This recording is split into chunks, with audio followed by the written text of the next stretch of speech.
Programa es una presentación de Canero Fadul Immigration, reputación, confiabilidad y efectividad, y también de Ventilex, extractores de aire industriales Alfa 48 y Alfa 36 para almacenes y recintos de gran tamaño. Las noticias, protagonistas y tendencias del momento con César Miguel Rondón en Conexión. La voz que cuenta la historia mientras ocurre. Muy buenos días. Son las 9 en punto de la mañana de este martes 16 de abril del año 2024 y en este momento a las 9 en punto de la mañana. Usted está sintonizando en Conexión por Éxito 107.1 FM, la emisora del sur de Miami, territorio Éxitos. Usted también nos puede escuchar en su teléfono celular si descarga la aplicación Actualidad Media Group. Esa aplicación usted la puede descargar de manera gratuita. Y también usted nos puede escuchar en www.exito107.com. Allí recibo el saludo de Hugo Boscán desde Játiva, en Valencia, María Fernanda Mazzarelli en Buenos Aires, Henry Moreno Hernández en Atlanta, Carlos Cuevas en Westchester, Pensilvania, Xavier Miguel nos saluda desde Barcelona, en España, Saeda Bon en Orlando, José de Villa en Maracaibo, Jesús Grajirena en Caricuao, Caracas, Tibisay de... se me saltó, a ver, ¿dónde estaba Tibisay? Tibisay de Los Ángeles, Guillén. Eh, María Corina de la Esperanza, dice ella aquí, pero no nos dice dónde está Tibisay. Juan Acuña, nuestro amigo Mike Malone, el camionero, nos saluda hoy desde Carolina del Norte. Mimón y Ani Amran en Bogotá. Son oyentes desde que comenzó el programa en la 99.9 de Caracas. Muchas gracias por la consecuencia. Janet Prieto en Norcross, Georgia. Gerardo Serrao aquí en Miami. Juan Bautista González en una Caracas en donde el calor anda suelto y por su cuenta. Edgar Bravo nos saluda desde Madrid, David Madrid nos saluda desde Montreal, Carmen María Figuera manda bendiciones, Max Pineda en Lima, Aleja González en Caracas, Guillermo Triana en Humboldt, Texas, eh, y Guillermo Lozada en Johns Creek, Georgia, Douglas Isturiz en El Salvador, María Morales esperando a que se desenrede el entuerto, Chere Ramos, Graterol.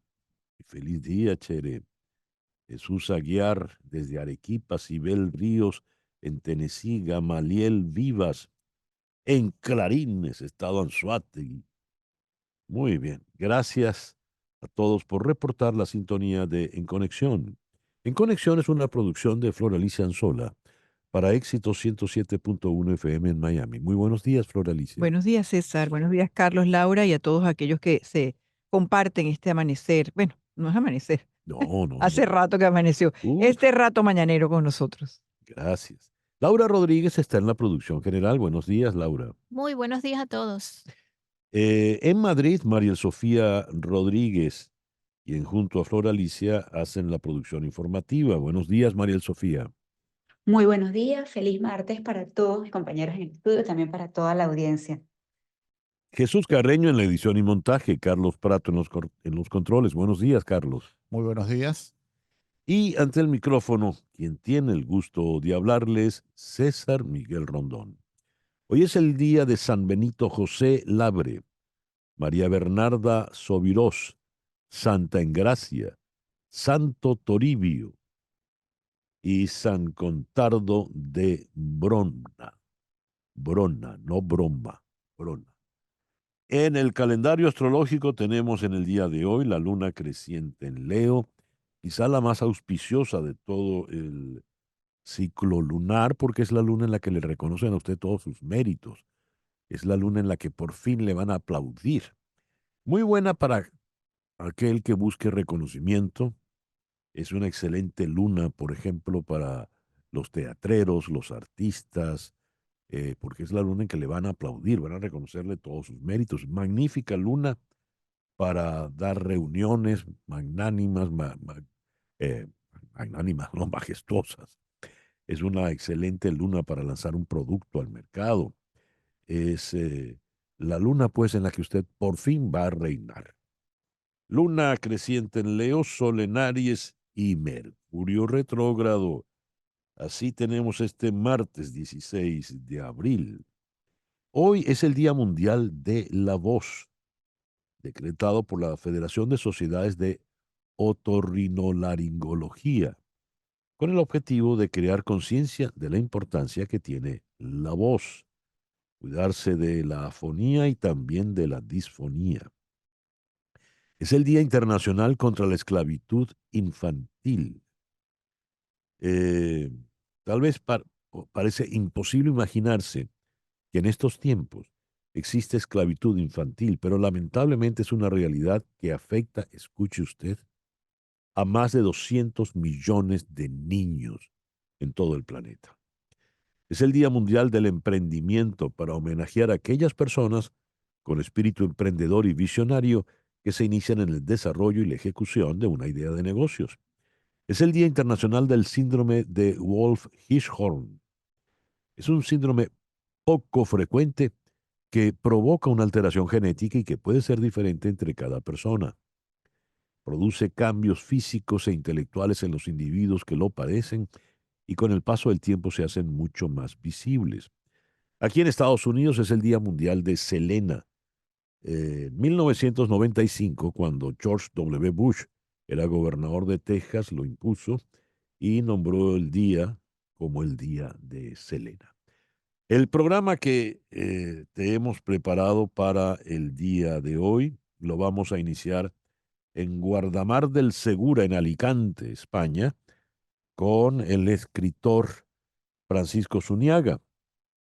Zuniaga es un observador del acontecer político venezolano y escribió un artículo con el título de La Escuela Política. Una cosa es tener cultura política o ser incluso graduado en ciencias sociales y otra es ser político. A la hora de llegar a encrucijadas importantes en su devenir, un político se aparta de libros y asesores y suele confiar más en su intuición para definir el rumbo. A donde apunta es que nuestros dirigentes políticos, pues por lo visto no tienen mucha de esa escuela política. Hablaremos de él y analizaremos el entuerto político por el que está pasando la oposición venezolana en este momento. De Alicante iremos a Washington para conversar con Celia Mendoza. ¿Habrá debate presidencial en Estados Unidos? Los medios, los canales le han enviado cartas a los dos principales candidatos, pero no pareciera que se va a dar.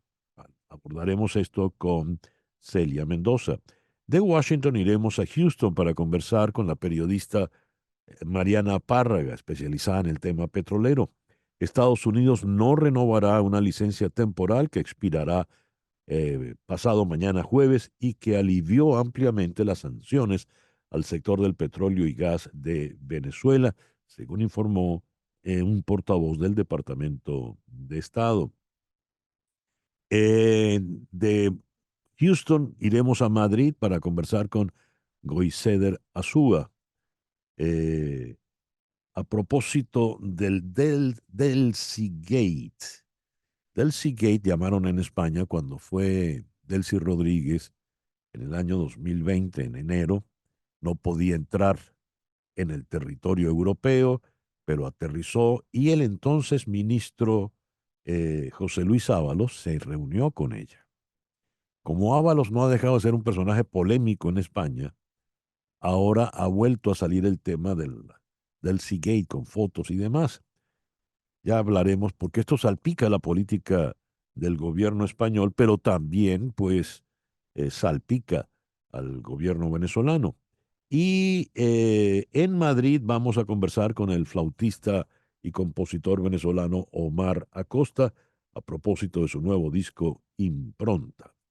Y el foro del día de hoy se lo vamos a dedicar a la timidez. ¿Qué es la timidez? ¿Por qué hay tímidos y tímidas? ¿Ese es un problema? ¿Es una ventaja? Eso lo vamos a abordar con la psicóloga clínica Mariana González Velázquez en Santiago de Chile y con el psicólogo y psicoterapeuta de adolescentes y adultos Javier Martínez Rodríguez en Guayaquil. Ese es el programa que te hemos preparado para el día de hoy, 16 de abril. Y a las 9:09, Capicúa, vamos con las efemérides de este día. Vamos a comenzar bien, bien lejos en el tiempo. 1457 antes de Cristo. Fecha probable de la batalla de Megido, librada a 80 kilómetros al norte de Jericó. La referencia es Jericó porque en ese momento, en ese tiempo, Jerusalén todavía no existía. La batalla fue entre el faraón Tutmosis III y una gran coalición cananea situada, dirigida por el rey Kadesh. Se trata, y esto es lo importante, de la primera batalla que se ha registrado de manera verosímil. 1457 años antes de Cristo. Pues bien, en esa región del planeta se sigue guerreando, al sol de hoy. En el año 73 después de Cristo, el 15 de abril, en Judea, los romanos ingresan en la fortaleza judía de Masada tras varios meses de sitio y todos los judíos sobrevivientes se suicidan para evitar ser torturados y crucificados. El 15 de abril de 1162 nace Gengis Khan, guerrero y conquistador mongol que unificó a las tribus nómadas de esta etnia al norte de Asia. Fue el fundador del imperio mongol. Se considera uno de los grandes conquistadores de los más grandes de todos los tiempos.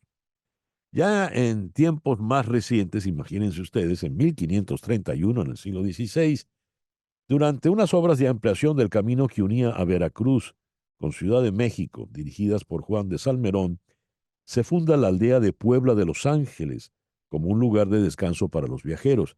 Esa aldea de Puebla de Los Ángeles es hoy la muy pujante ciudad de Puebla.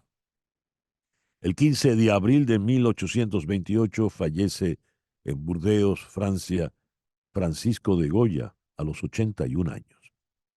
Y para seguir con las guerras, hay unas más absurdas que otras. El 15 de abril de 1838 se inicia la Guerra de los Pasteles entre México y Francia. La guerra se inicia cuando Francia solicita una indemnización de 60,000 pesos para compensar a un comerciante francés por el pago de unos pasteles, demanda que es rechazada por el gobierno mexicano. Y la guerra termina el 9 de marzo de 1839, cuando México accede a pagar 600,000 pesos a Francia a cambio de un acuerdo de paz. En el Reino Unido, el 15 de abril de 1889 nació el gran Charles Chaplin. Falleció a los 88 años en 1977. El 15 de abril de 1927 nació en Marktl, Alemania, Joseph Ratzinger, quien fuera coronado papa como Benedicto XVI el 19 de abril del 2005. Benedicto renunció el 28 de febrero del 2013 y terminó falleciendo el 31 de diciembre del 2022 a los 95 años. 15 de abril de 1945, En Berlín comienza la batalla final. Casi 1 millón de soldados soviéticos avanzan sobre la ciudad para aniquilar al ejército nazi. Y en tiempos más recientes, el 15 de abril de 1975, Sony lanza el Betamax, el formato pionero en el mercado de la videograbación casera. Si vamos al mundo de la música, en 1924 nació el gran Henry Mancini, aquí en Estados Unidos. Compuso la música de cualquier cantidad de películas, y tiene gran cantidad de temas maravillosos. Pero si uno dice Henry Mancini, uno dice esto. La Pantera Rosa. Maravilloso el tema, como maravillosa fue esa serie, tanto la serie de dibujos animados como la serie de películas que protagonizó Peter Sellers. Y hoy está cumpliendo 72 años este caballero. Y ahí está Laurita bailando. Emanuel es hijo de Raúl Hacha. Raúl Hacha tuvo en vida un privilegio importante, un detallazo, ¿no? Fue el único torero argentino. Se quedó viviendo en México y en México nació este caballero, Emanuel. 72 años. Y el 15 de abril de 1956 se graba este tema. Chuck Berry y Roll Over Beethoven. Regrésate, Beethoven, y dale la noticia a Tchaikovsky. Se cuenta que Chuck Berry escribió este tema en protesta porque su hermana Lucy siempre usaba el piano familiar para tocar música clásica, cuando él lo que quería era tocar rock and roll. Por eso le dice, roll over Beethoven and tell Tchaikovsky the news.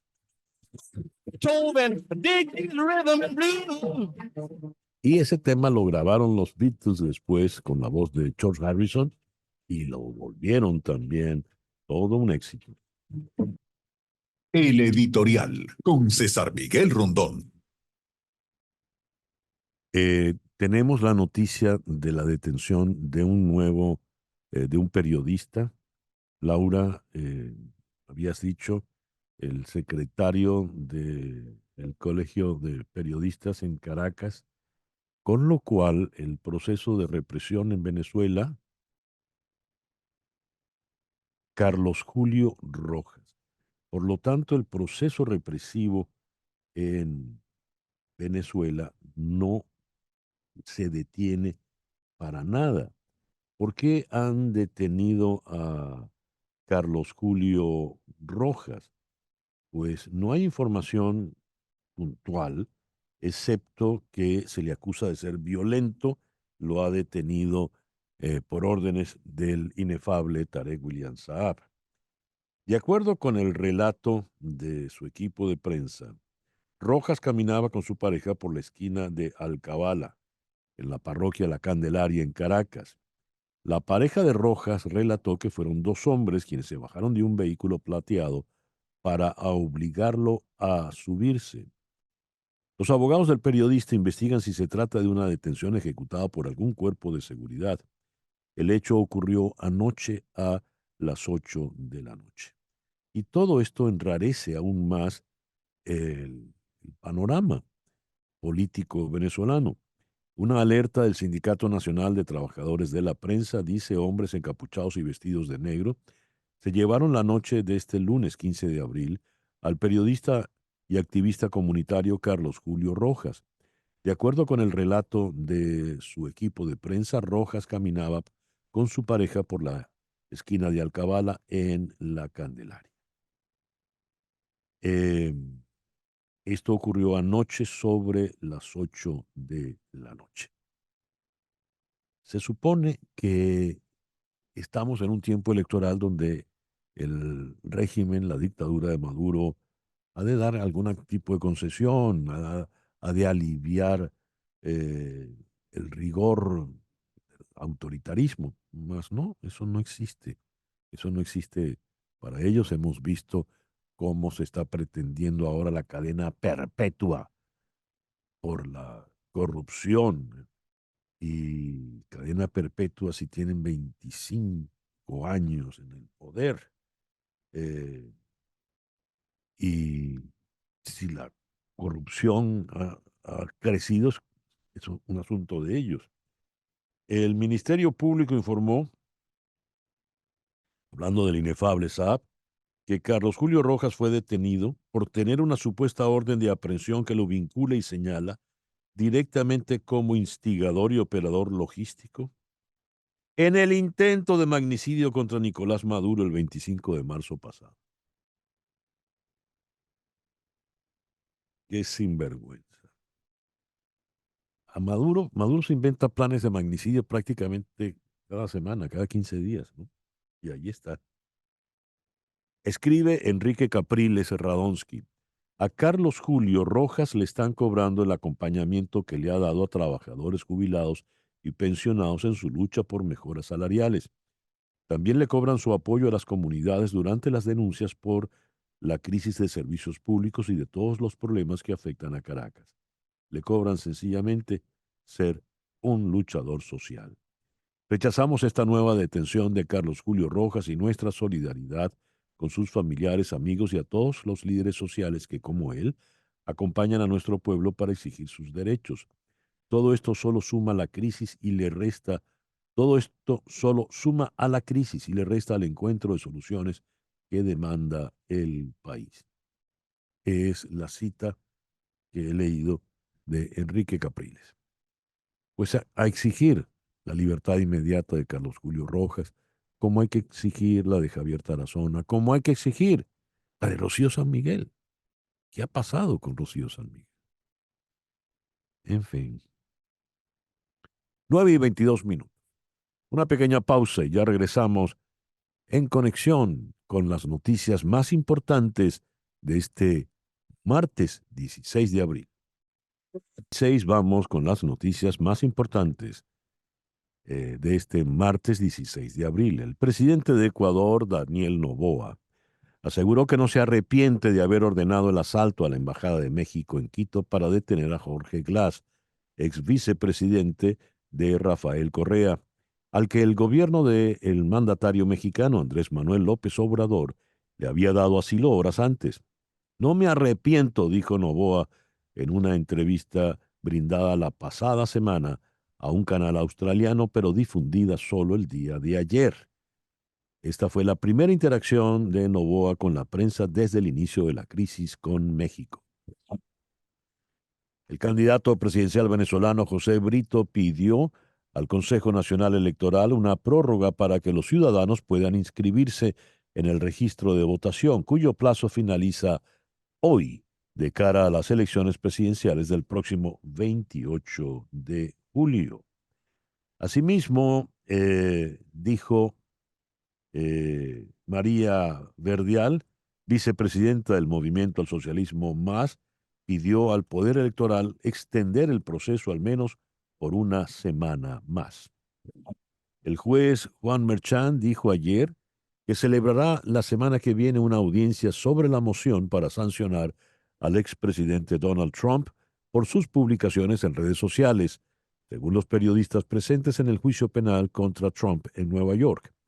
La audiencia será el 23 de abril a las 9:30 horas locales, según el magistrado. Los abogados de Trump tienen hasta el viernes para presentar su respuesta por escrito. Entre otras cosas, la Fiscalía señaló 3 publicaciones de Trump en su red social Truth Social sobre la actriz porno Stormy Daniels y su exabogado Michael Cohen, personajes clave en el juicio.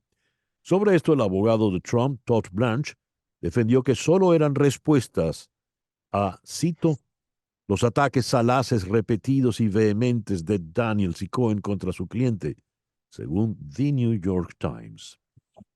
Migrantes denunciaron una ola de secuestros masivos del crimen organizado en Tapachula, en el límite de México con Guatemala, donde los delincuentes les colocan un sello en los brazos y les exigen pagar dinero para liberarlos. Miguel Mejía, migrante de Honduras que omitió su nombre real por seguridad, contó que el pasado fin de semana lo secuestraron junto a un grupo de personas de Centroamérica, Perú, Ecuador y de otros países al llegar a Tapachula. Él y otras víctimas señalaron que los grupos criminales ahora vigilan a los migrantes en motocicletas y en camionetas con armas largas para intimidarlos y llevarlos a lugares desconocidos donde los mantienen encerrados. La situación ocurre tras el incremento de 77% en la migración irregular durante el año 2023, cuando el gobierno de México detectó más de 782,000 migrantes en esta situación. La Asociación Civil Alto al Secuestro reportó una cifra histórica de 521 víctimas de este delito en el mes de marzo. Más de la mitad de estas 521 fueron migrantes.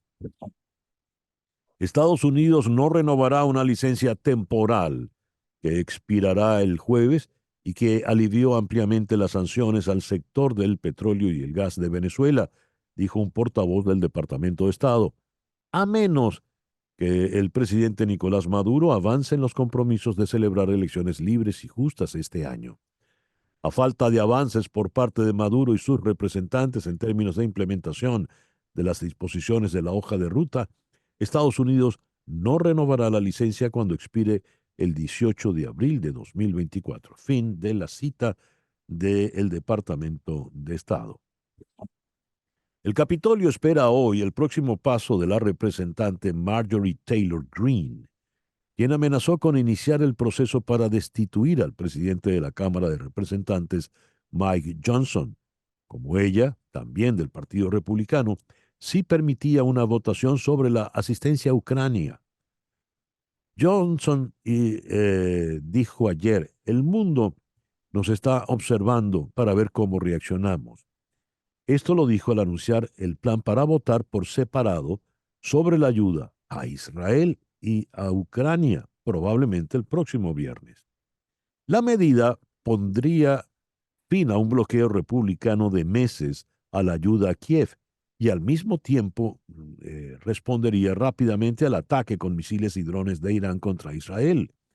Otra medida proporcionaría asistencia a Taiwán. Donald Trump regresará a un tribunal de la ciudad de Nueva York por segundo día mientras continúa la selección del jurado en su juicio criminal por dinero secreto. Un total de 96 neoyorquinos fueron presentados ayer como posibles miembros del jurado, pero 50 fueron inmediatamente despedidos porque dijeron que no podían ser justos e imparciales. La rápida desestimación del posible jurado subraya la dificultad de encontrar un jurado cuando el acusado es un expresidente que provoca fuertes sentimientos en ambos lados. En última instancia, se seleccionará un panel de 12 personas y 6 suplentes para una prueba que podría durar de 6 a 8 semanas. En Australia, un sacerdote y varios feligreses fueron apuñalados ayer por un hombre que ha sido detenido durante una misa en una iglesia cristiana en Sydney, que era retransmitida en directo en redes sociales. La comisaría de policía del estado australiano de Nueva Gales del Sur, Karen Webb, en una rueda de prensa dijo, creemos que hay eh, elementos que nos llevan a considerar esto como un acto extremista por motivaciones religiosas. Y bien, a las 9:33 vamos entonces hasta Guardamar del Segura, en Alicante, España, para conversar con el escritor Francisco Zuniaga. Don Francisco, muy buenos días, muy buenas tardes por allá en Alicante. Caramba, don César, ¿cómo está usted? Muy bien, qué lejos se fue, don Francisco. Bueno, hasta donde alcanzaba la cobija. Pero alcanzó bastante. Bueno. Sí, Francisco, entremos en materia. Ujú. Has escrito un artículo sobre lo que llamas la escuela política. Y dices, una cosa es tener cultura política o ser incluso graduado en ciencias sociales y otra cosa es ser político.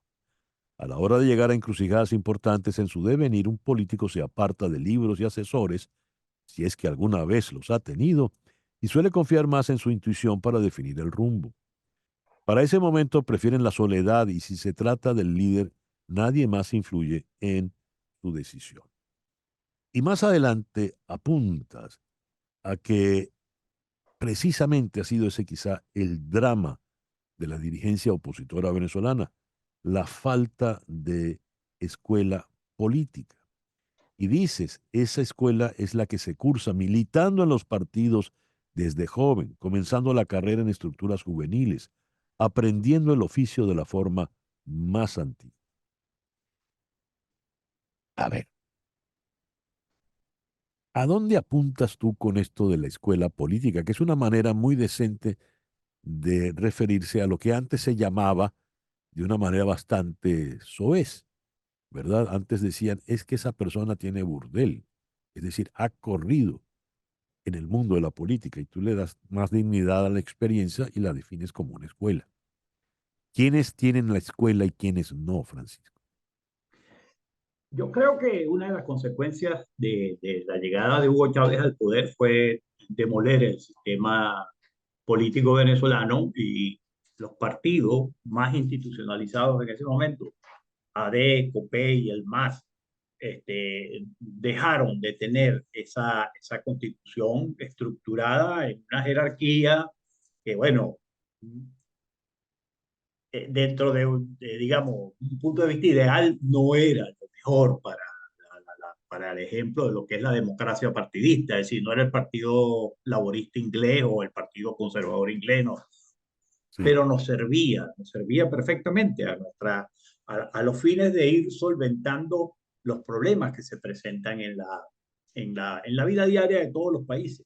Entonces, bueno, los congresos, los CDN de Acción Democrática, los comités de COPEI, del MAS, es decir, eran un ejercicio democrático permanente y quienes allí estaban, que comenzaban a militar desde muy jóvenes, pues entonces lo que realmente estaban haciendo era un curso de política real, es decir, de la política aprendida en un contexto absolutamente real. Ahí no hay teoría, no hay disimulo, es decir, la política como es. Y quienes han tenido esa escuela tienen una característica, ¿no? Lo que me motivó a escribir este artículo fue haber leído una frase de Orwell, donde dice Orwell algo así más o menos, como estoy citando de memoria, es que en la guerra las reglas no son las de un juego de cricket. O sea, Ujú. me explico, en la política tampoco.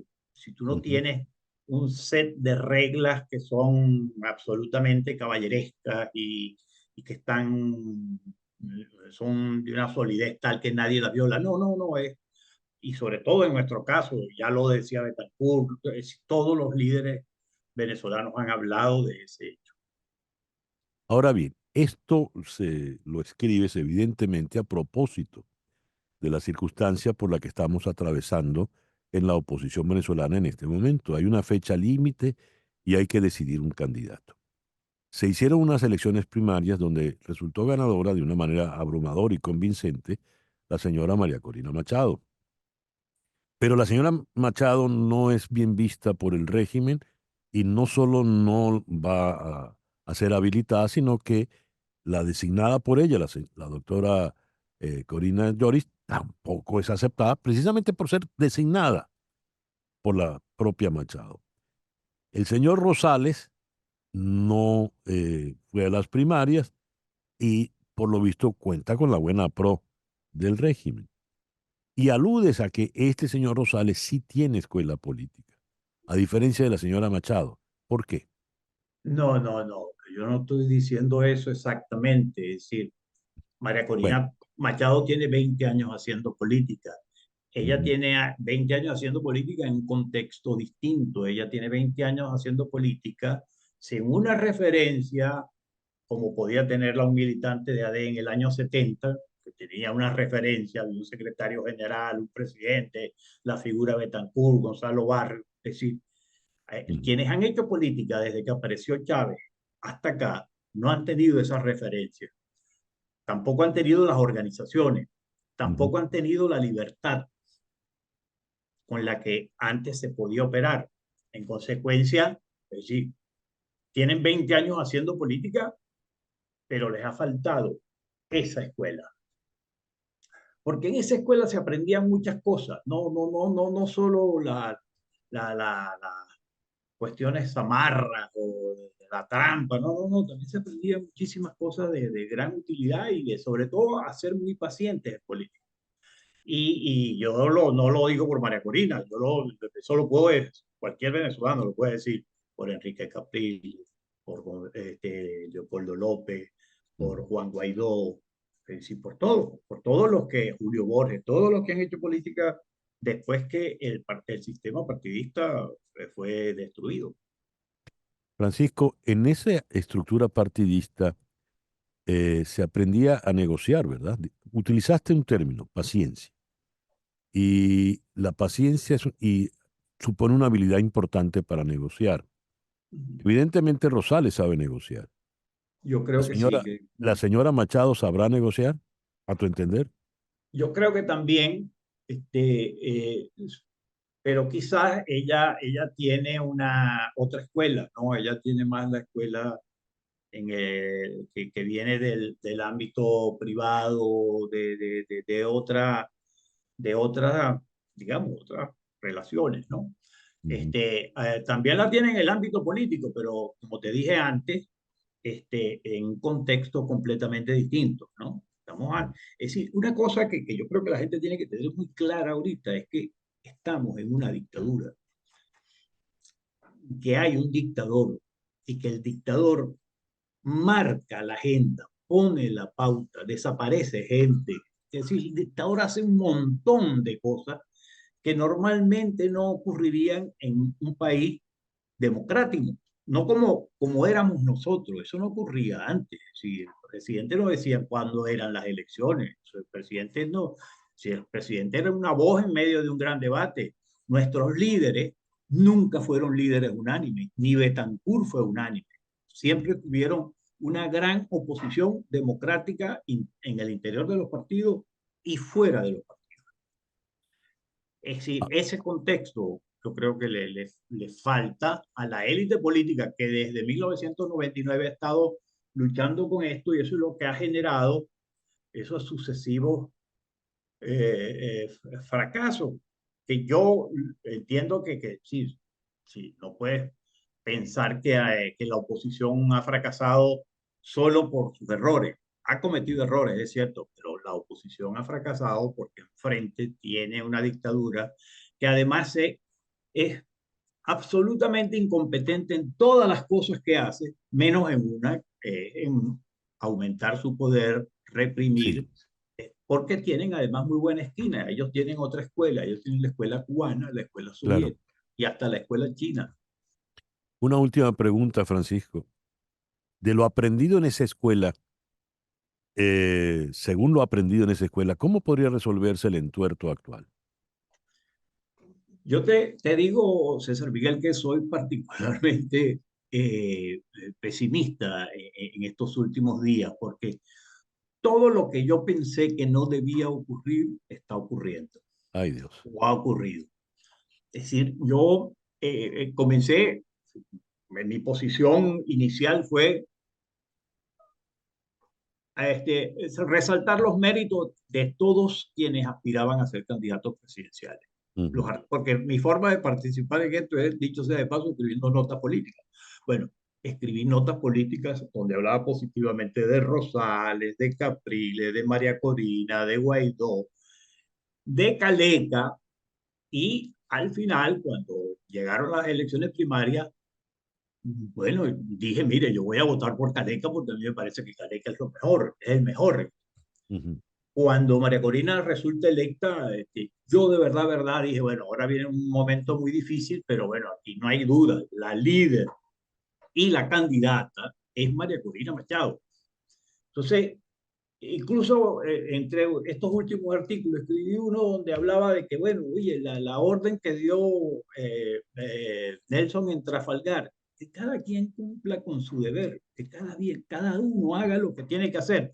Entonces, todo está puesto en una reunión entre Rosales, perdón, la plataforma unitaria y María Corina. Bueno, reúnanse de una vez, sin tantas cosas, con tranquilidad, decidan lo que tienen que decidir y díganselo a los venezolanos. No es tan complicado si te pones a ver. No es tan complicado, pero pareciera que para ciertos sectores o ciertos actores protagónicos hay bastantes complicaciones. Muchísimas. Sí, lamento ser tan pesimista como tú, eh, Bueno, yo me he estimado. tornado pesimista. Yo arranqué siendo muy optimista y me he ido tornando pesimista. Espero que Bueno, ocurra algo que me haga retomar la ruta del optimismo, pero no ojalá, sé. ojalá sea Bueno, así. sí. Francisco, muchas gracias por estos minutos en el programa de hoy. Gracias a ti. Además, hacía tiempo que no te veía. Aprovecho para saludarte. Gracias, gracias, don Francisco.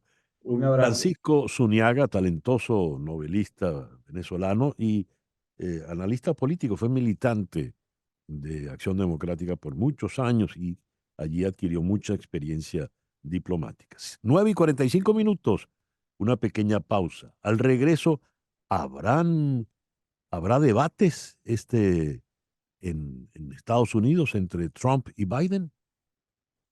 Esto es En Conexión. Está en Conexión por Éxitos 107.1 FM. Y a las 9:46 de la mañana hacemos contacto con Javier Pacheco de la oficina de Hani Martínez Ward, tu abogada de accidentes. Javier, muy buenos días. Gracias por atendernos. Javier, no oigo a Javier. Hola, buenos días. Gracias por la invitación el día de hoy. ¿Cómo está, Javier? ¿Cómo está la oficina en esta mañana?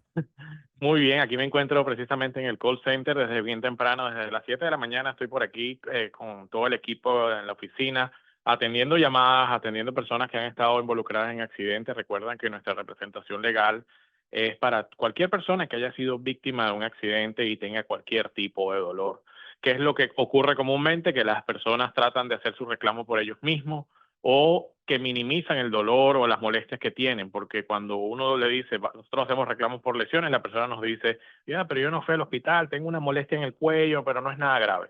Esa pequeña molestia, ese pequeño dolor, ya le da derecho a cualquier persona a hacer un reclamo por lesiones y a reclamar compensación económica. 855-DOLOR-55 es el teléfono de Hani Martínez Ward, tu abogada de accidentes. 855-DOLOR-55, que equivale a 855-365-6755. Javier, dices, estoy en este momento en el call El center. call center. Muy bien. ¿Cómo funciona? Una vez que recibes la llamada, ¿cómo funciona la oficina? Sí, nuestro proceso es bien sencillo. Cualquier persona que esté en un accidente nos llama. Tenemos un equipo entrenado para poder hacer lo que llamamos el pre-screening del caso, para poder evaluar el caso, indicarle a la persona cuáles son sus opciones. Muchas veces las personas nos llaman y lamentablemente no los podemos representar, bien sea porque le dieron la culpabilidad o bien sea porque hay algo que no nos permite representarle. En ese momento, esa primera llamada, recopilamos información. Si el caso es un caso que se puede tomar porque cumple con todas las características para poder tener una representación legal, procedemos a hacer lo que es la firma de todos los documentos donde nos autorizan las personas a representarlo y después ese caso la abogada lo revisa minuciosamente con su equipo de abogados y empezamos lo que es la reclamación a las compañías de seguro de la persona culpable. El reclamo que nosotros hacemos es por lesiones y ese reclamo se le hace al seguro del culpable para que se haga responsable de los daños del vehículo, pero también para que pague algún tipo de compensación económica por las lesiones que sufrió nuestro cliente en el accidente. ¿Qué sucede? Esto es un reclamo por lesiones y obviamente para nosotros la salud de las personas es lo más importante. Entonces nosotros también ayudamos a las personas buscándole los doctores que ellos necesiten para poder hacer tratamiento. Y ese tratamiento va a hacer que ellos se mejoren, pero también nos crea la evidencia que necesitamos para tener un caso sólido. Y en el caso del vehículo, ¿también ayudan, intervienen ustedes en esto?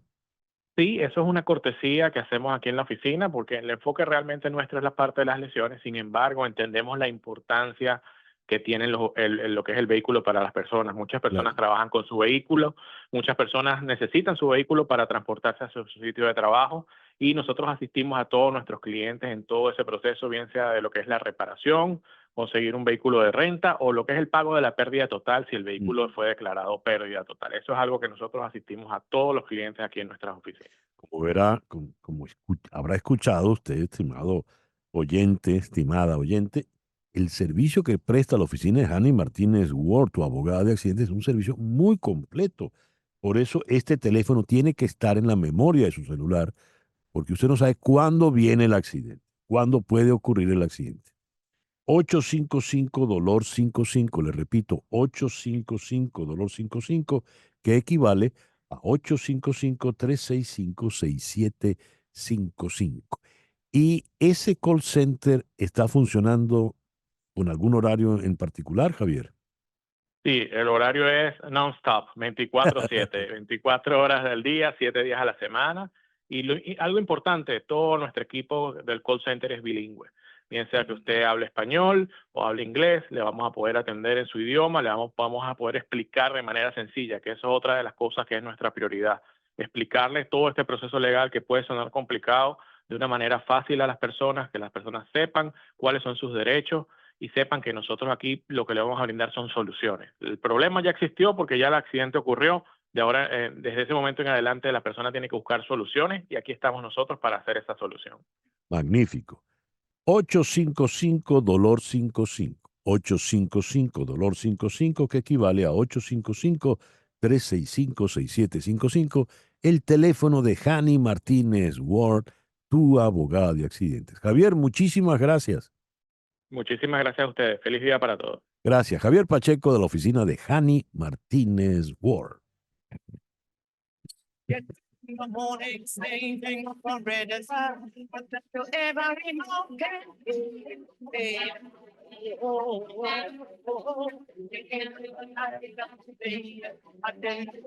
White buckets at the bottom, but not leave for me. Darling, just said I was just you.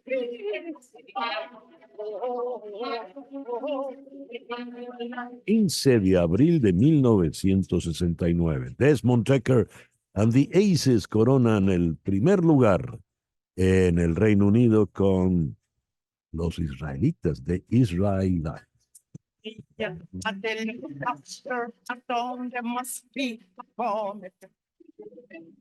Las noticias de este momento en Conexión Radio. ¿Y qué noticias tenemos en este momento, Flor Alicia? Una maravillosa, y se trata, por supuesto, de ese momento tan importante previo al inicio de los Juegos Olímpicos. Y ha ocurrido hoy en Olimpia, Grecia, el antiguo templo de la diosa Hera en Olimpia, cuna de los antiguos Juegos, ha acogido este martes la tradicional ceremonia de encendido de la llama olímpica que ha aprendido la actriz griega Mari Mina y que viajará por Grecia durante 11 días antes de cruzar en barco el Mediterráneo para llegar a Marsella en su camino a los Juegos de París.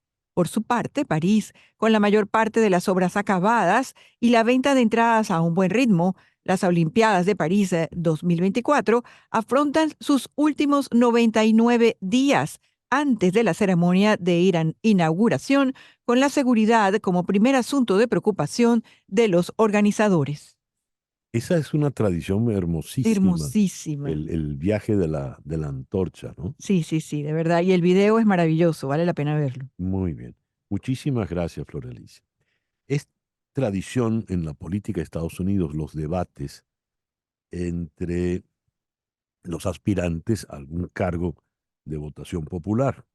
Los debates entre los candidatos a la presidencia son muy antiguos, pero cobraron una importancia fundamental cuando en 1960 se enfrentaron el entonces vicepresidente Richard Nixon y el aspirante demócrata, el joven John Fitzgerald Kennedy.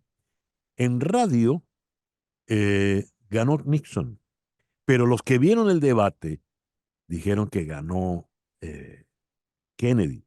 Kennedy aceptó que le maquillasen y mostraba una imagen juvenil, fresca. Nixon, como era, en su carácter, no aceptó que le pusieran maquillaje. Además, lucía ya con esa barba que empieza a salir al final de la jornada, entonces lucía sudoroso y la visión que daba no era tan convincente. Los debates, aparte de la apariencia, pues dicen mucho porque permiten un cierto contraste. El recuerdo del debate entre Biden y Trump no fue muy grato, el último debate. Se volverán a enfrentar. Los medios les han escrito cartas pidiéndoles que debatan, pero no parecen muy proclives los actores en esta oportunidad. Vamos a Washington. Allí está Celia Mendoza. Celia, ¿cómo estás? Muy buenos días. Gracias por acompañarnos. Muy buenos días, César Miguel. Celia, ¿habrá o no habrá debate entre Biden y Trump?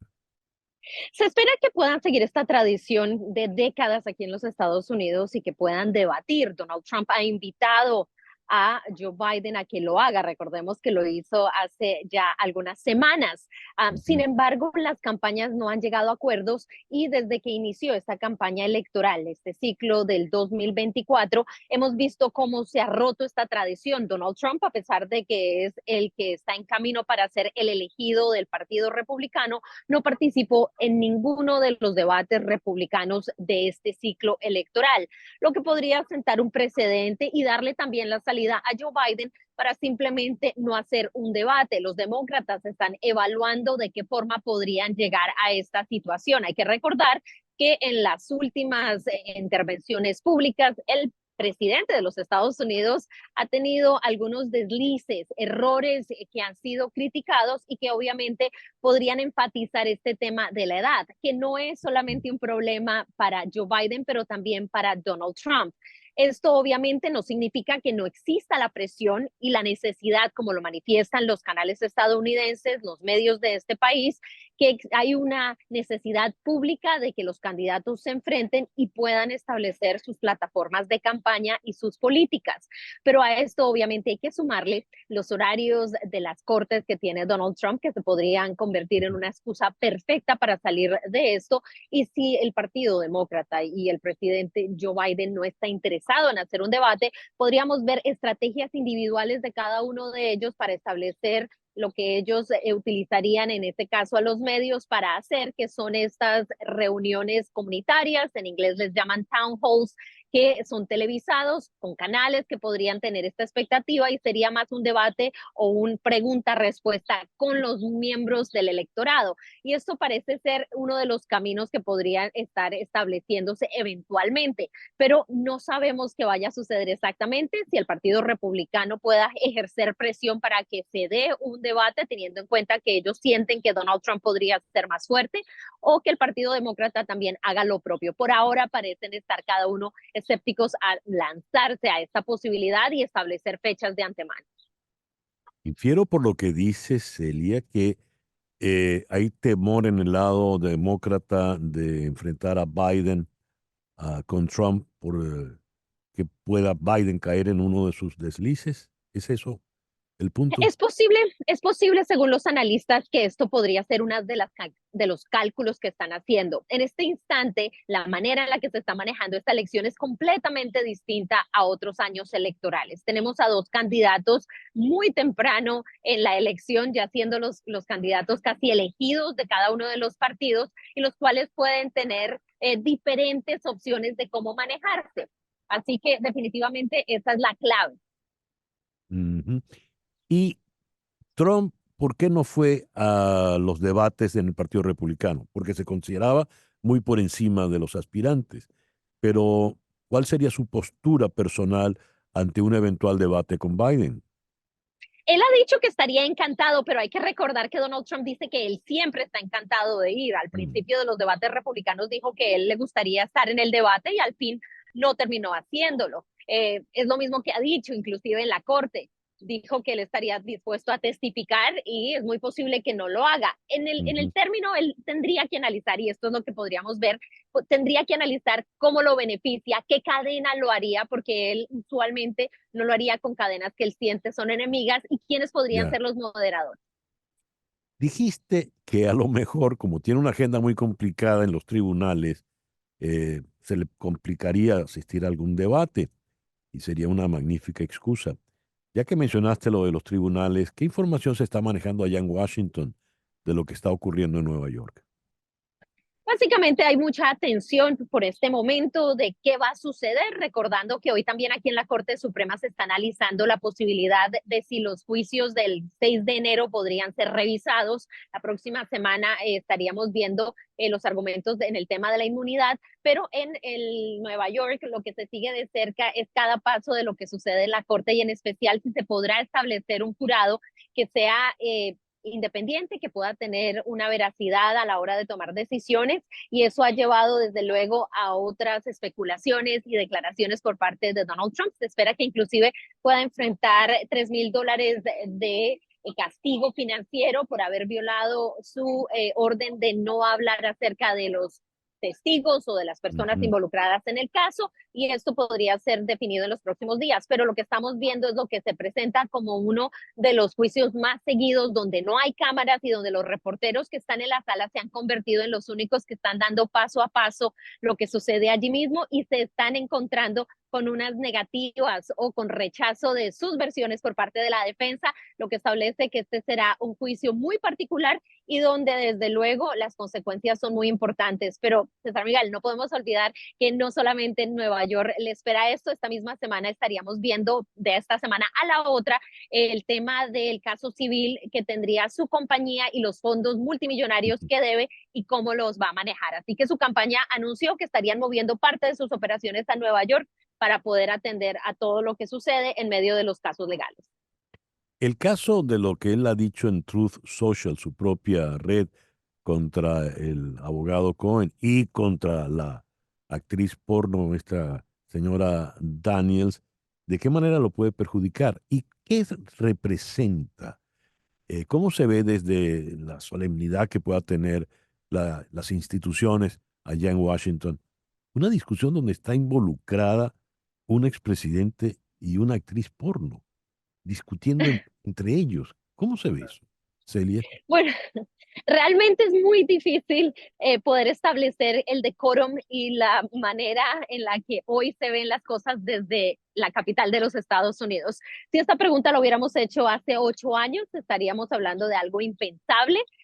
Pero lo que ha sucedido en casi estos últimos 10 años en los que Donald Trump se ha convertido en uno de los políticos de este país más influenciales para el Partido Republicano, casi todo es aceptable. Él tiene una base republicana que lo defiende y no solamente están en las calles, pero también están en el Congreso, que le hacen caso, y donde este tipo de discusiones que en el pasado hubieran acabado completamente la carrera política de un republicano, también de un Sí. demócrata inclusive, hoy simplemente se aceptan, y se aceptan debido a que hay una retórica que ha sido manejada desde él, específicamente desde Donald Trump, para venderse como una víctima del sistema y para poner a sus enemigos en la palestra pública como personas no deseadas. Celia, muchísimas gracias por estos minutos en la mañana de hoy. Gracias a ti. Celia Mendoza, desde Washington. 10:03. Una pausa. Al regreso, venimos con nuestro foro en el día de hoy, la timidez. De eso hablamos al regreso.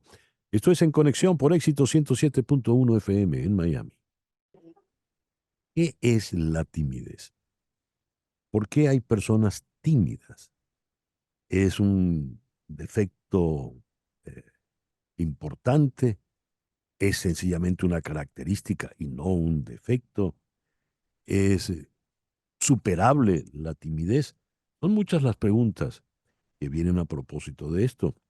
Y a lo mejor sospecho que muchos de los que nos están escuchando en este momento son tímidos.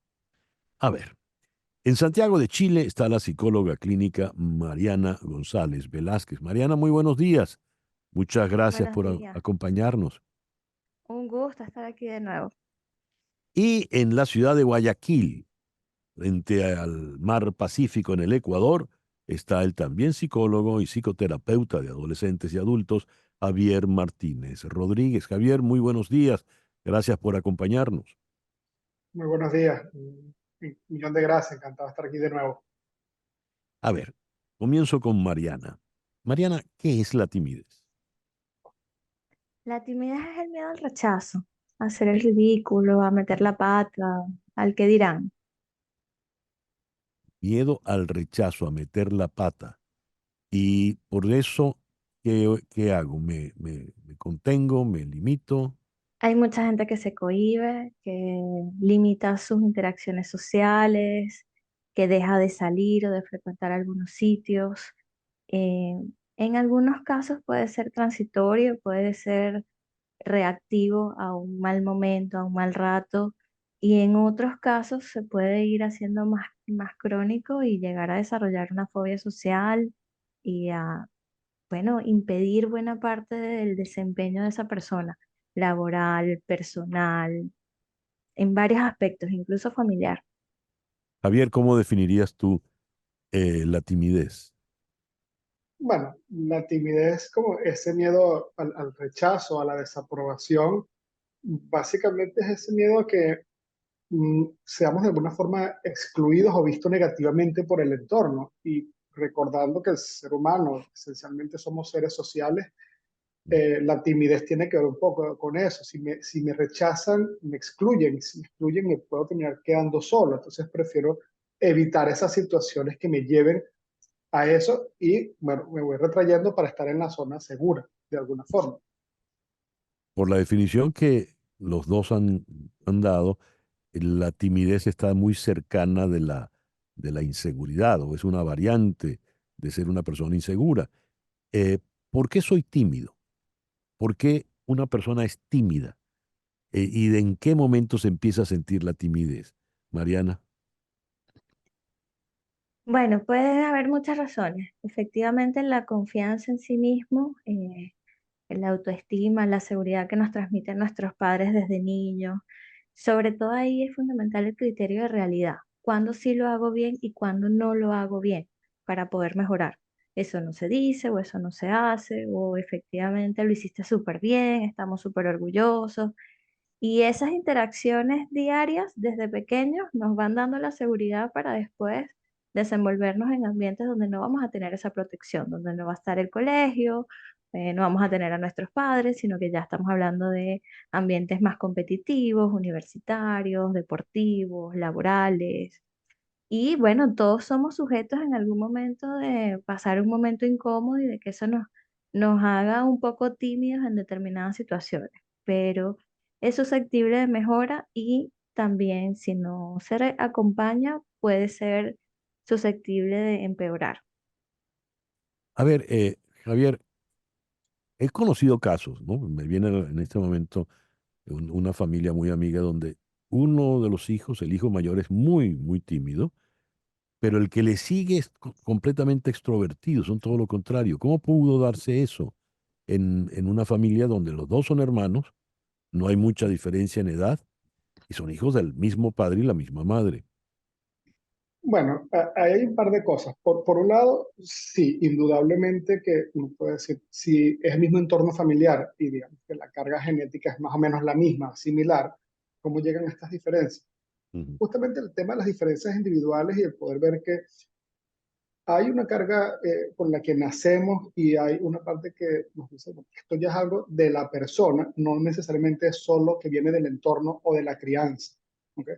Incluso en bebés muy pequeños podemos ver que hay bebés que son muy reactivos, que son muy ansiosos, que se asustan mucho, mientras que hay bebés que son más bien temerarios, que le lanzan los brazos a cualquiera, que se sienten cómodos en distintas situaciones.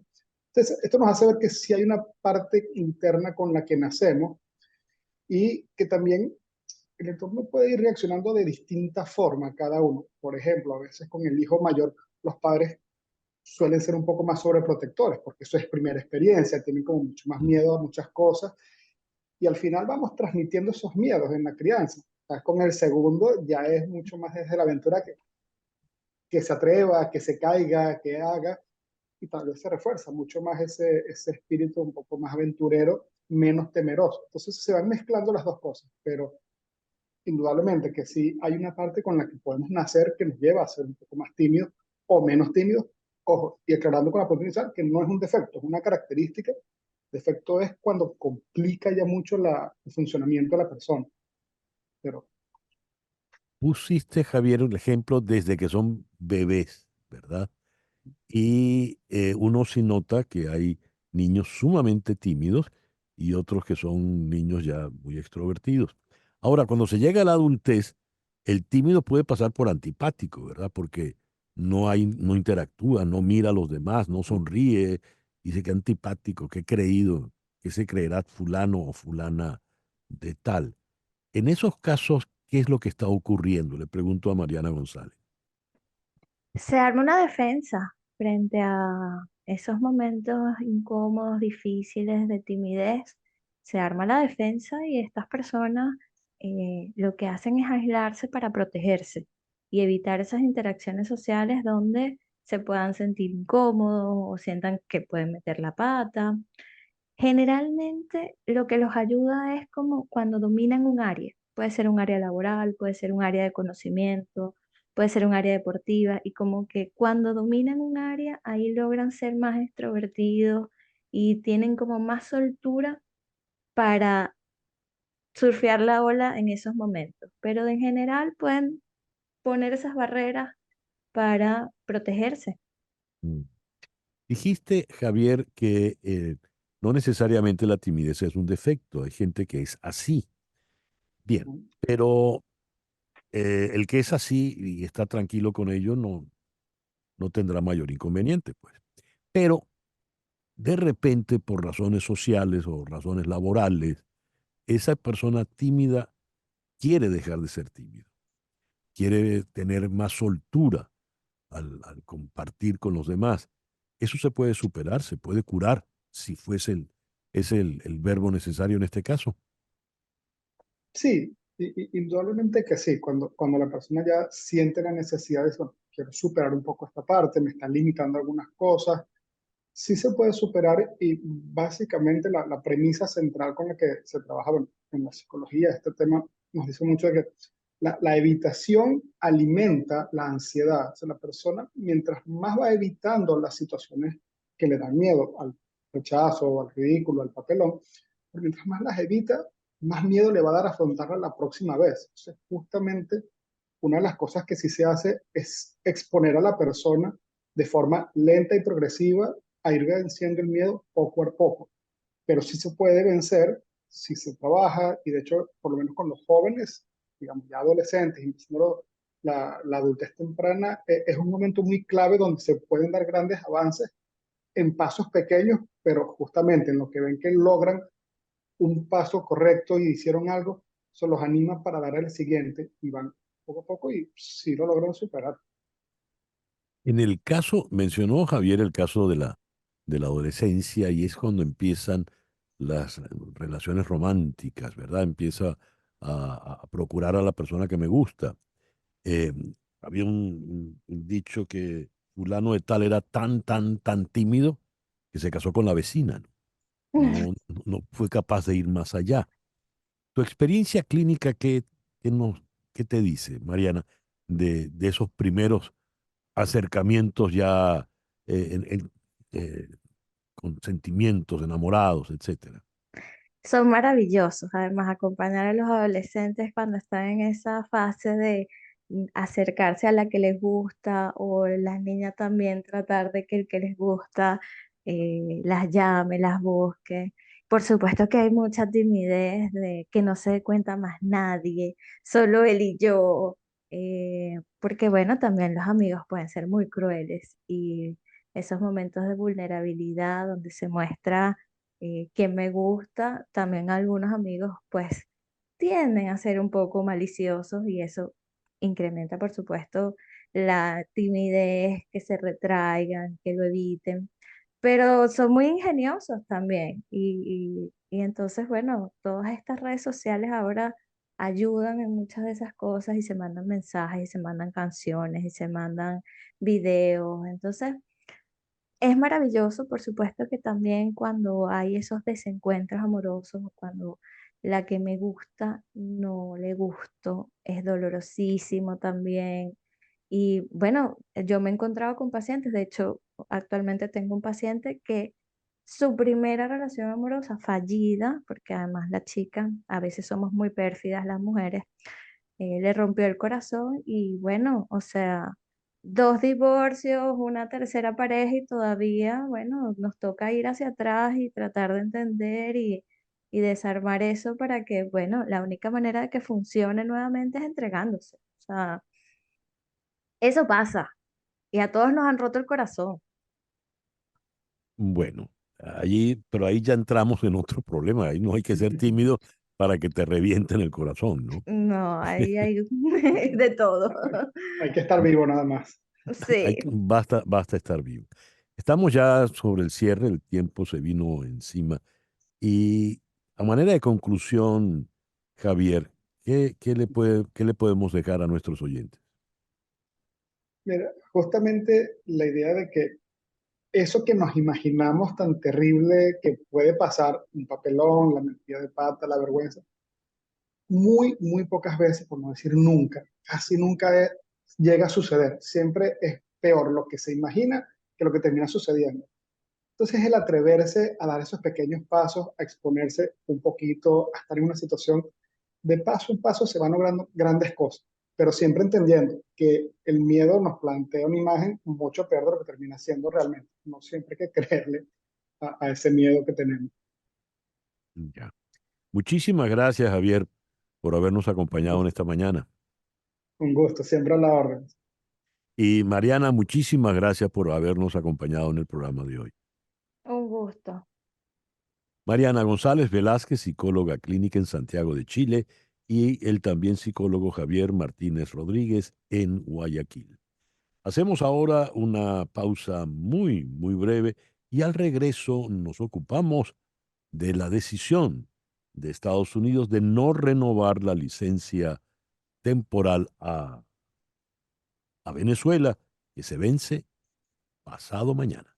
Esto es En Conexión por Éxito 107.1 FM en Miami. Son las 10:24. Ventilex, fábrica de extractores de aire industriales y ventiladores comerciales a la medida, te ofrece extractores de aire Alfa 48 y Alfa 36 para el control de ambientes cálidos y contaminados. Llama al 954-433-1322. Repito, 954-433-1322.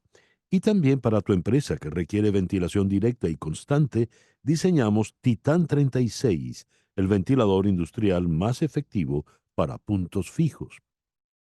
Ventilex, medio siglo de experiencia en ventilación comercial, ventiladores y extractores hechos a la medida. Llama al 954-433-1322. 954-433-1322 de Ventilex. El 15 de abril de 1971 nació en Texas Selena Quintanilla Pérez. Venía de una familia mexicana, pero era tejana. De hecho, cuando salió, como se cuenta en la película que protagonizó Jennifer López, ella no hablaba español y tenía que disimular para poderle vender que era una mexicana auténtica ante el público original. Y hoy es el día de Selena.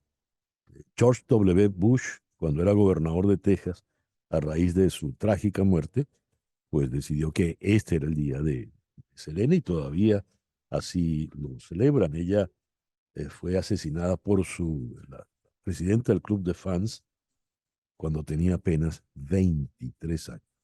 23 años. ¿Imaginan todo lo que hubiese podido hacer?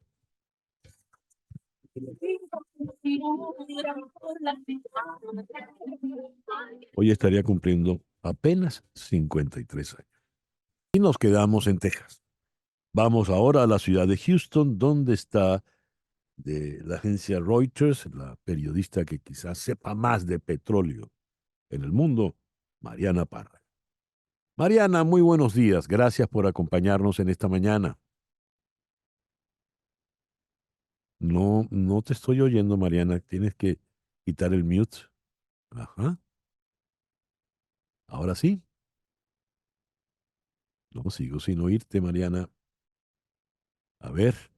Ahora sí, disculpa, José Miguel. Ahora. Buenos No. días. Buenos días, Mariana. ¿Cómo estás? Muy bien, gracias a ti. Bien.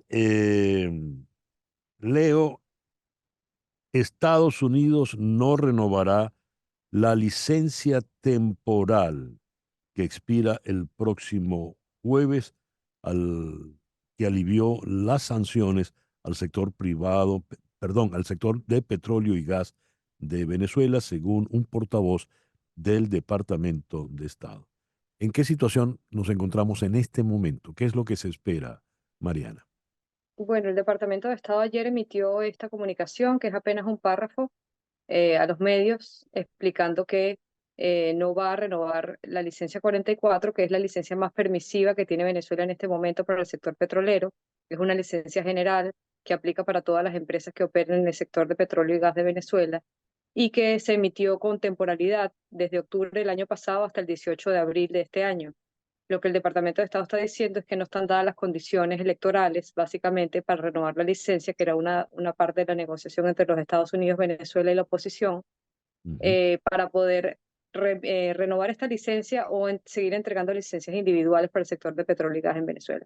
De manera que el 18, que es dentro de 2 días, lo más probable es que esa licencia venza y no sea renovada por la tesorería. Muy bien. No se renueva la licencia. ¿Qué pasa entonces? ¿Cómo queda Venezuela? Bueno, Venezuela va a quedar con un conjunto mucho más reducido de licencias individuales. Recordemos que Venezuela tiene una licencia para la empresa Chevron, que es una empresa americana, que le permite exportar crudo venezolano a los Estados Unidos y le permite a Chevron operar en Venezuela. También tiene unas cosas que se llaman comfort letters, unas cartas de autorización para las empresas europeas, que incluyen, por ejemplo, a la italiana Eni, a la española Repsol, a la francesa Maurel & Prom, y estas empresas también se están llevando crudo venezolano como parte de esas autorizaciones. Pero todas estas autorizaciones a las que me refiero son solamente individuales. Ya no existiría a partir del 18 de abril una licencia general que le permita, por ejemplo, a PDVSA exportar crudo a sus mercados elegidos, a sus clientes preferidos, etcétera, sino que tendría que ser solamente a aquellas personas o compañías que tengan licencias individuales autorizadas por los Estados Unidos. En el caso venezolano, PDVSA, ¿de qué manera queda afectada la economía venezolana puntualmente? Bueno, Venezuela ha tenido mucha permisividad en los últimos meses para poder exportar en cualquier tipo de pago. Eso es muy importante, lo que ha implicado la entrada de divisas al país. Por ejemplo, en el caso de Chevron se paga en dólares y se convierten esos dólares en bolívares. Eso ha dinamizado la economía venezolana. En el caso de las empresas grandes que han estado, las empresas grandes de comercialización, que le llamamos traders, también ha implicado, por ejemplo, la llegada por intercambio de gasolina y diésel al mercado venezolano. De manera que al no existir esta licencia, va a quedar restringido lo que PDVSA puede hacer, lo que puede cobrar principalmente es la primera implicación, y en segundo lugar, la variedad de clientes con los que puede hacer negocios. Yo esperaría que esto va a implicar que PDVSA no va a poder continuar creciendo su producción y sus exportaciones como ocurrió hasta marzo de este año. A ver, el argumento es que se aliviaron las sanciones porque había un compromiso que se desprendía desde los acuerdos de Barbados, ¿verdad? Y esos eran compromisos de orden político. A la fecha, el gobierno de Maduro no ha cumplido, no ha respetado ninguno de esos compromisos y Estados Unidos dice, ah, no, así no sirve. Entonces, vuelven las sanciones. Quiere decir que Venezuela regresa a como estaba antes, a los acuerdos de trueque, swaps, según lo que hemos leído. ¿Eso sería así, Mariana? Sería así, César Miguel. Venezuela estaría forzada a hacer negocios con un pool muy pequeño, o sea, lo que cabe en una mano de clientes autorizados por los Estados Unidos, por una parte, y luego tendría que volver a recurrir a aquella cadena larga de intermediarios, que por cierto nunca dejó completamente, porque durante estos 6 meses de la licencia 44, PDVSA siguió exportando alrededor de un tercio de sus exportaciones, de sus envíos a estas empresas que yo les llamo tutti frutti. Son empresas que son prácticamente compañías de maletín, que no se conoce su origen. Tendría que volver masivamente al uso de estos intermediarios para poder continuar vendiendo su petróleo, sobre todo colocándolo en China, que es su principal mercado.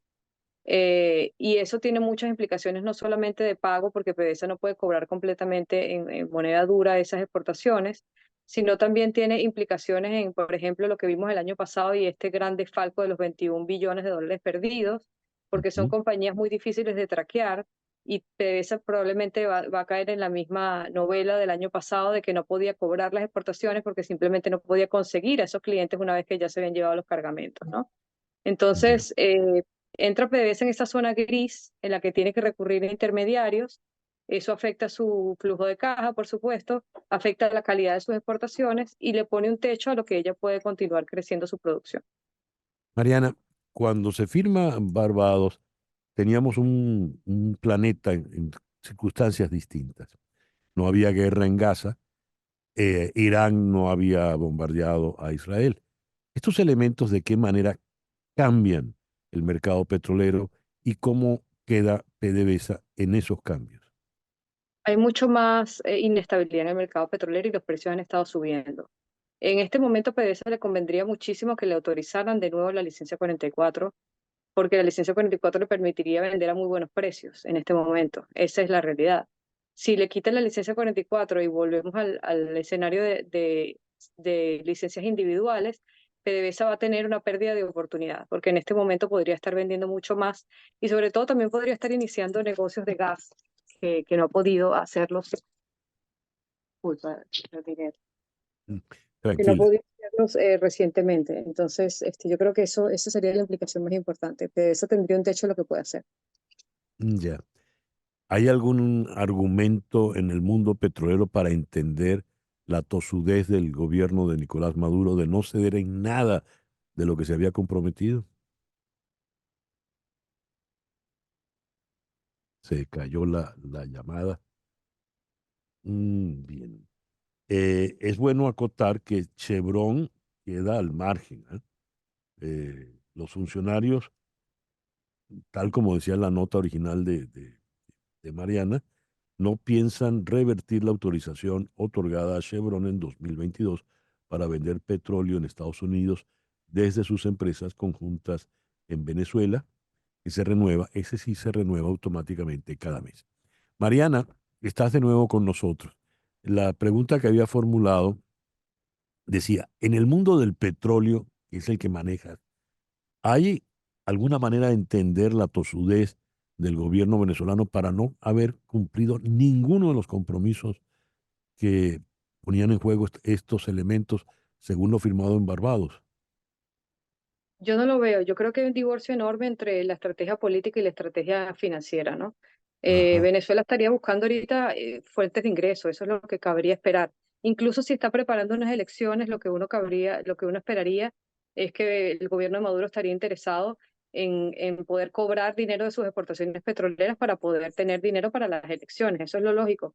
Sin Ujú. embargo, no vemos que eso tenga corresponsalía en lo que el gobierno está haciendo desde el punto de vista electoral. Todo este boicot a la inscripción de la oposición en las elecciones, realmente, pues, obviamente, el gobierno venezolano sabía que iba a boicotear o iba a impedir continuar unas negociaciones o ir a unas negociaciones más profundas con el gobierno americano para el alivio de sanciones, que es una de las cosas principalmente que ha estado pidiendo.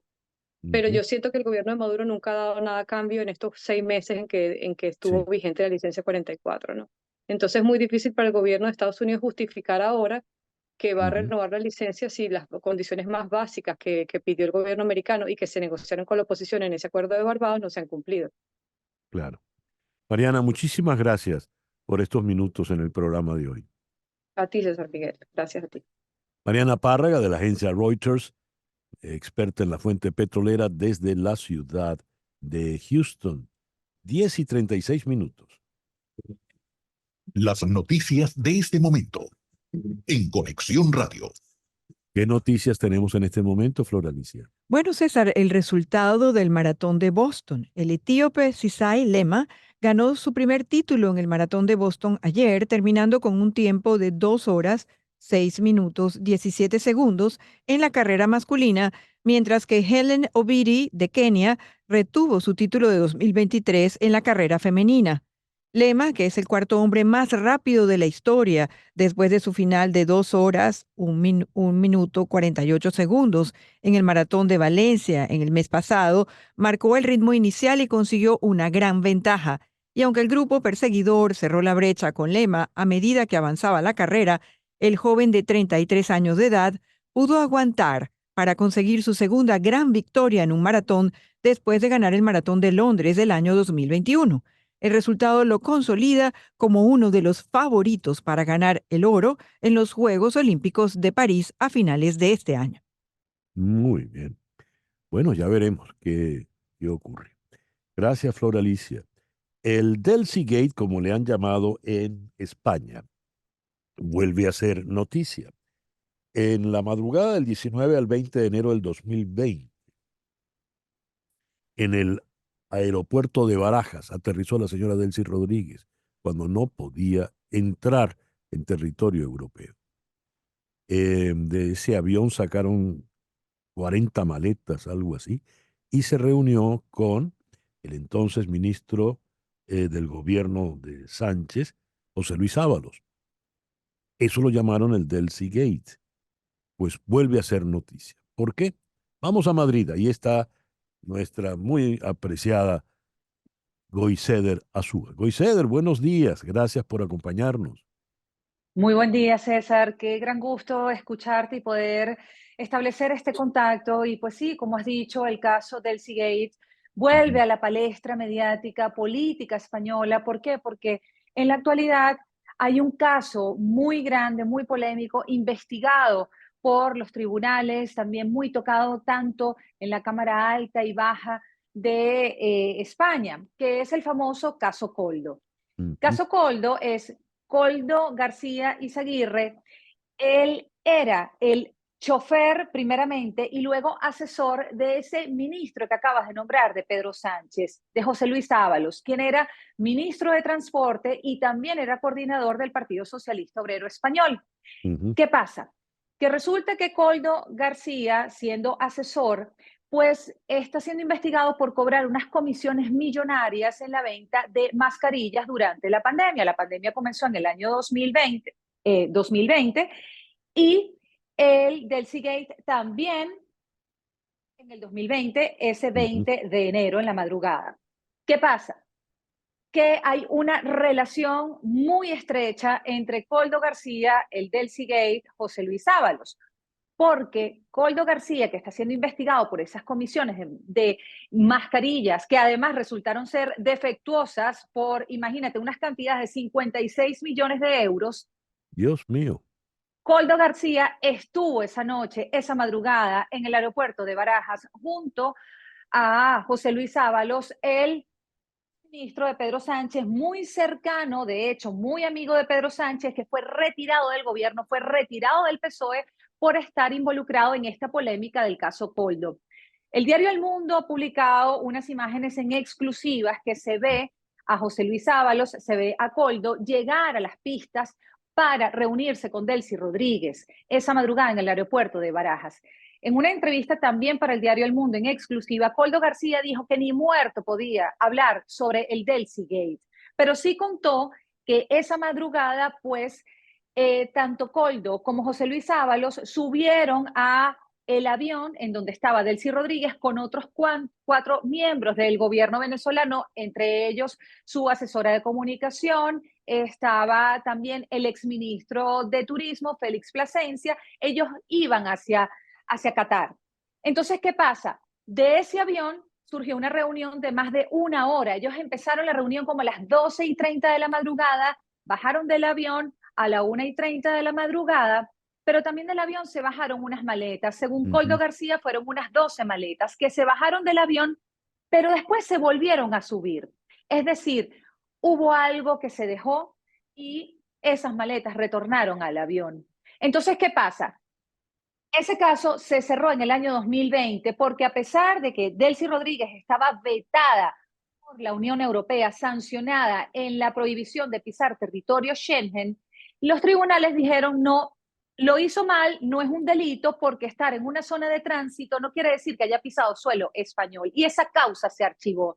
Pero hoy día, con esta relación estrecha de los mismos comisionistas que participan en esta trama de corrupción, están ligados al Delcy Gate, porque además te cuento que uno de los comisionistas también en la trama estaba esa noche en el aeropuerto de Barajas, que se llama Víctor de Aldama, que fue contratado por la empresa Globalia, que a su vez es la matriz de Air Europa, y se dice que él estaba trabajando, y no se dice, está comprobado, estaba siendo contratado para repatriar unos 200 millones de dólares que le debía el gobierno venezolano a Air Europa. Entonces, una trama que pica y se extiende, César Miguel, y que hoy día el Partido Popular, liderado por Alberto Núñez Feijóo, está poniendo sobre la mesa de reabrir la causa. Ya los portavoces del PP han dicho que necesitan investigar esto. José Luis Ábalos está llamado también por el Congreso. Hoy se acaba de comprobar que el PSOE ha cedido para que hable sobre el caso Coldo y evidentemente no lo van a dejar quieto hasta que hable sobre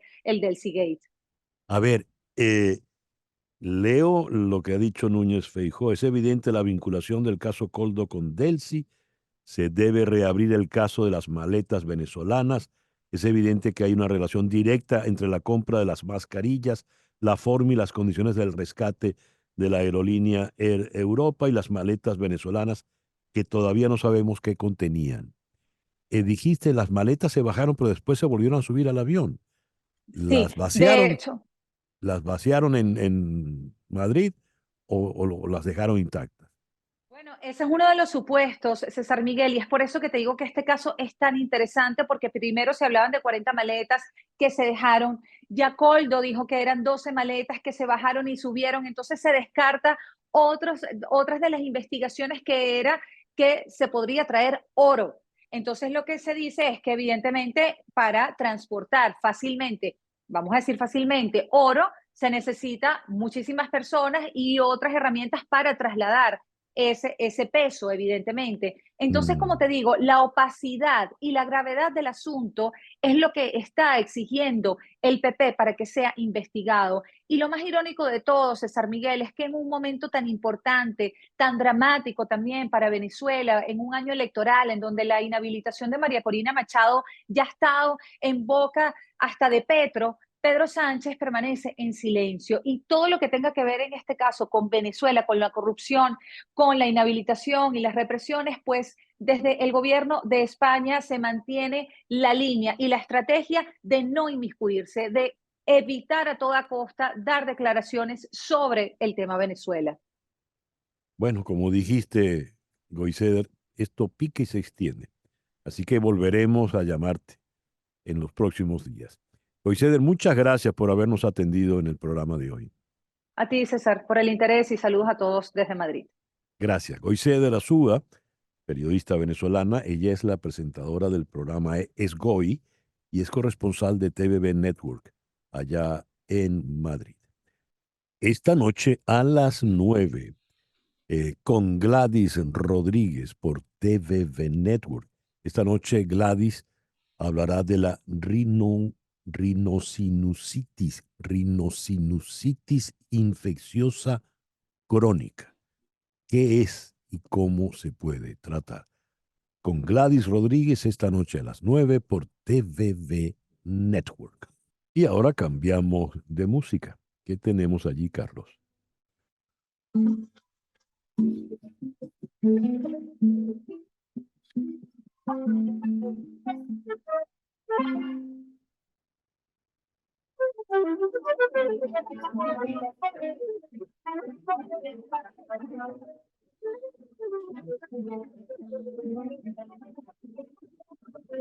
Y esa flauta tan bonita, tan limpia, tan sonora, es la que interpreta Omar Acosta, quien ha presentado su nuevo disco, Impronta. Vamos hasta Madrid, o nos quedamos en Madrid, porque allá es donde está Omar. Omar, muy buenos días, muy buenas tardes por allá, gracias por atendernos. Muy buenos días, César. De verdad que muchísimas gracias a ti por atenderme en este tu prestigioso programa. Y bueno, ya estaba escuchando antes que estabas en Madrid, pero yo no tengo nada que ver con las bolsas y con el oro. Quisiera yo. Ni con el señor Coldo. No. La verdad Omar, que no. este disco Impronta, a ver, ¿qué nos dices de él?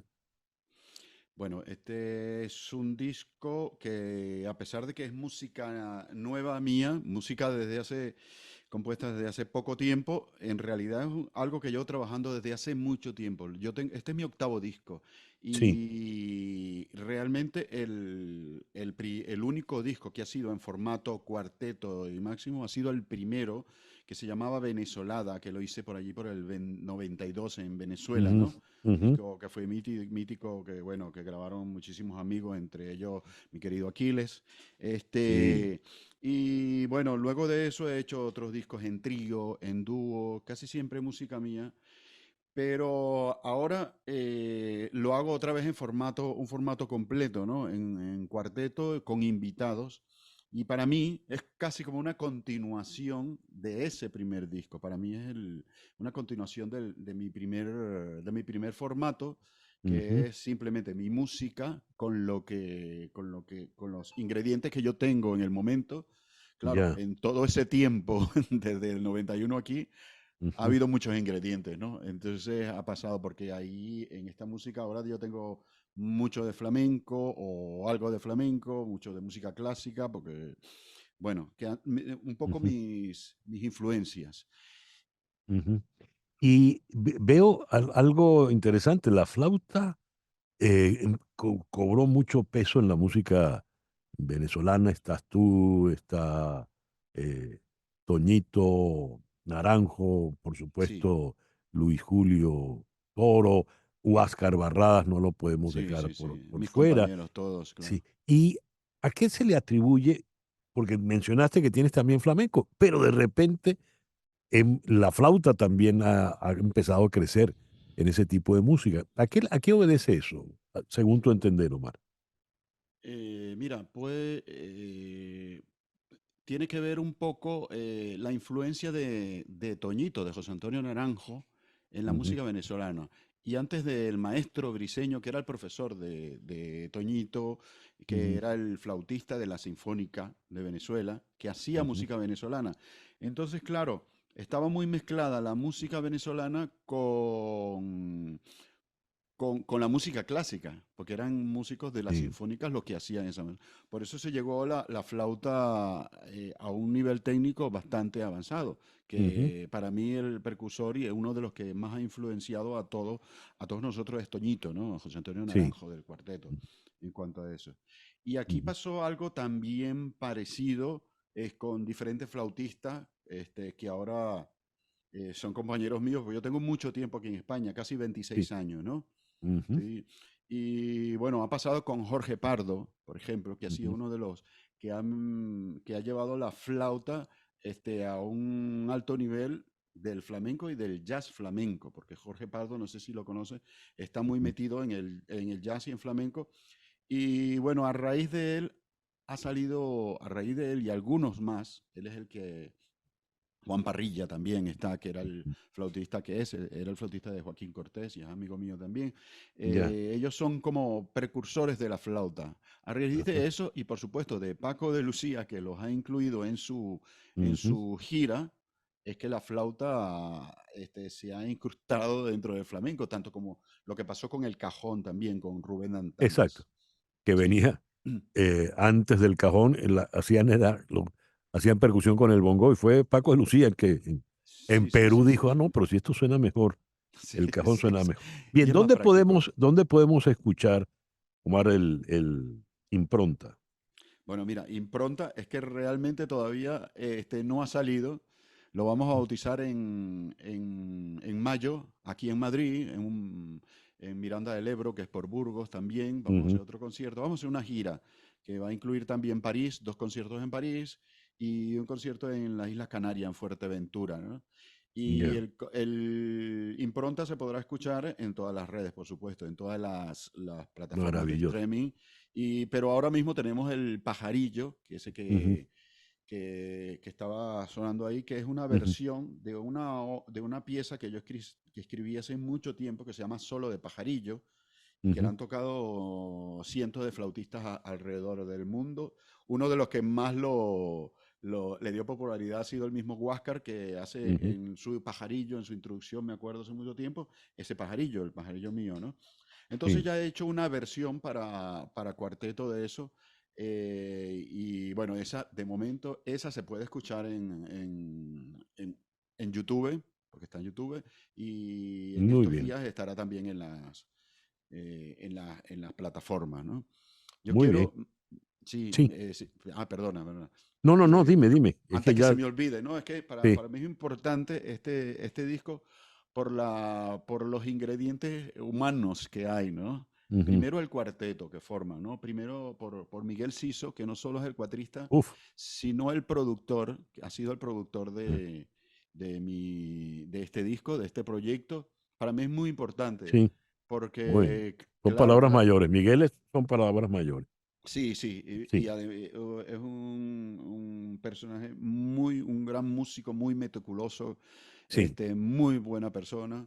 Y también está ya. Johnny Cotot en el piano, Ujú, quien acaba de grabar un disco, también en el piano, un gran músico ya. joven también, Y Manuel Sánchez, un contrabajista de cuidado que vive en París, excelente, que acaba de Bueno. grabar con... Ajá, cuéntame. No, ya, que se nos acabó el tiempo. Ah, vale. Sí, sí.